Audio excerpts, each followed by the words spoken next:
कोई घटना, कोई किस्सा या कोई कहानी कितनी दर्दनाक हो सकती है, इसे नापने का कोई मापदंड तो नहीं है। लेकिन आज इस वीडियो में मैं कहानी में आपको बताने जा रहा हूँ। मुझे यकीन है कि इससे ज़्यादा दर्दनाक और दुख भरी कहानी आपने ना कभी पढ़ी होगी, ना सुनी होगी और ना ही देखी होगी।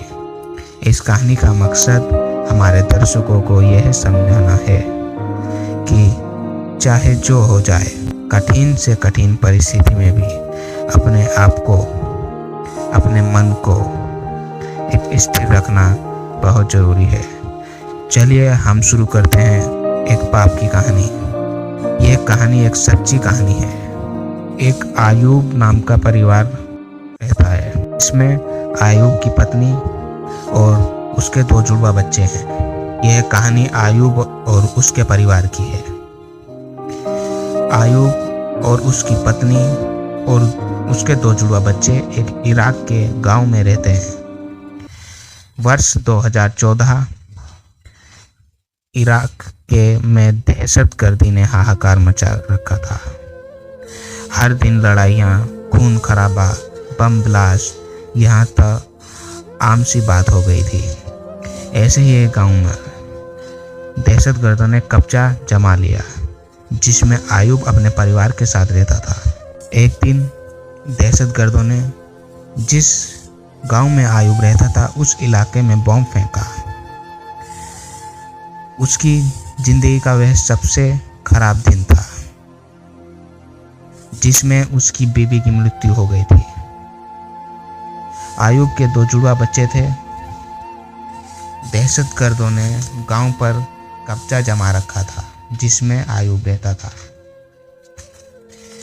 अब ऐसी जिंदगी कौन चाहना पसंद करेगा जिसमें दहशतगर्दों का कब्जा हो।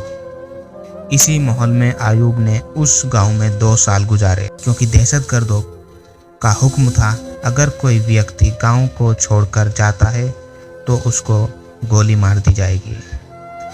लेकिन आयूब किसी तरह इस गांव से निकलना चाहता था।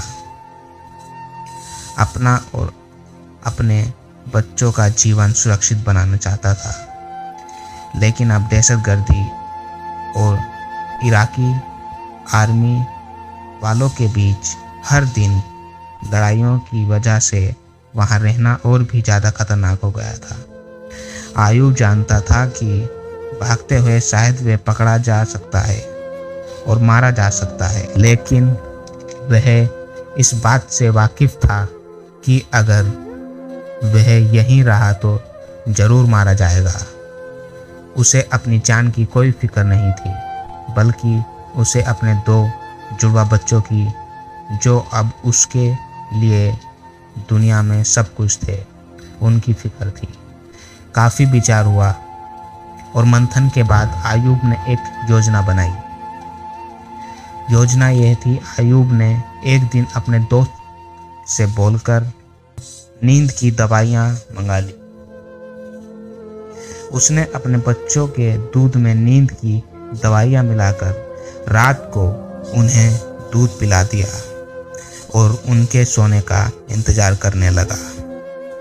उसका प्लान था कि रात के अंधेरे में चुपके से बिना आवाज़ किए इस गांव से निकलकर सीधा इराकी आर्मी तक पहुंचा जाए। इसलिए बच्चों का शांत रहना बहुत ज़रूरी था। बच्चों के सो जाने के बाद आयूब ने दोनों बच्चों को अपने कंधों पर लिया और चुपके से दबे पांव गांव से निकलने लगा। लेकिन उस बदनसीबी है कि उसका साथ छोड़ने का नाम ही नहीं ले रही थी। गांव के कोने कोने में दहशतगर्दी पहरा दे रहे थे। एक दहशतगर्दी ने आयूब की आहट सुन ली और उसकी दिशा में एक गोली चला दी। गोली सीधे एक बच्चे के पीठ को चीरते हुए आर पार हो गई और आयूब के कंधे पर जा लगी। उस बच्चे की वहीं पर मौत हो गई। वह मजबूर बाप दुख मनाने के लिए रुक भी नहीं सकता था।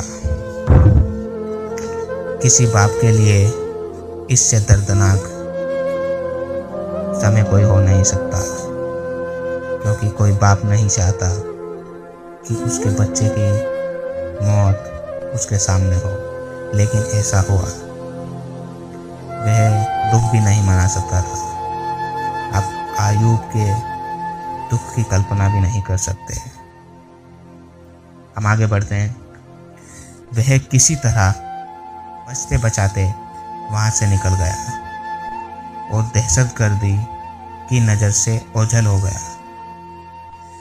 उसके धर्म के नियमों के अनुसार किसी भी व्यक्ति की मृत्यु कहीं हो जाती है तो उसे एक निश्चित समय के अंदर ही दफनाना जरूरी होता है। अपने असहनीय दुख और रोती हुई आंखों के साथ आयूब ने अंधेरे में ही जमीन में गड्ढा खोदना चालू किया। उस क्षेत्र की जमीन रेतीली थी, इसलिए वह बड़ी आसानी से गड्ढा खोद पाया। अपने बच्चे को दफन किया और दूसरे बच्चे को लेकर आगे बढ़ गया। थकान से बेहाल और दुख से बेजान आयूब आखिरकार इराकी आर्मी तक पहुंच गया।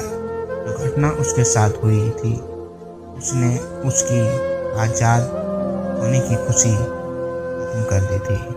आर्मी वालों ने उसे अपनी तरफ आते देखा तो उनमें से एक ने दौड़कर उसके कंधे से उसके बच्चे को लिया।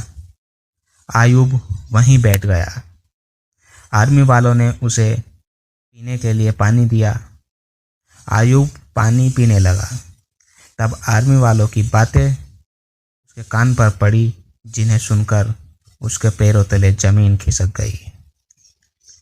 आर्मी वाले आपस में बात कर रहे थे, जरूर इस बच्चे की पीठ पर लगे घाव की वजह से इसकी मौत हुई होगी।